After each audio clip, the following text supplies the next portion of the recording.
என்ன ஒரு கடுமையான ஒரு சோதனை நடந்தது என்னன்னா, ஆரம்பத்திலேயே இங்க வழிப்பறி கொள்ளக்காரமா ஒருத்தர் உட்காந்துட்டு இருக்காரு.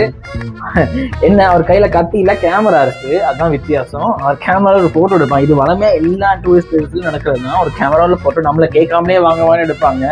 நம்மளும் அது தெரியாம போயிட்டு அங்க போஸ்ட் கொடுத்துட்டு அந்த போட்டோ டோக்கன் மாதிரி கொடுப்பாங்க. அது கொண்டு போய் திருப்பி நீங்க அதை ஃப்ரீயா தான் எடுக்கணும்னு மட்டும் கடைசி வரை நினைச்சிடாதீங்க. ஃப்ரீயா இந்த இடத்துல எதுவுமே கிடைக்காது.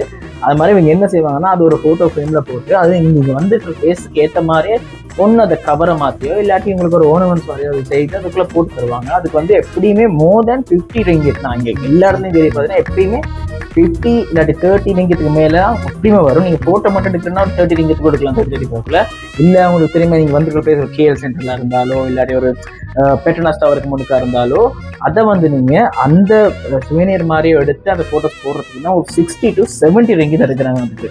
ஸோ அது வந்து ரொம்ப காஸ்ட். நம்ம காசு கம்ப்ளீட் பண்ண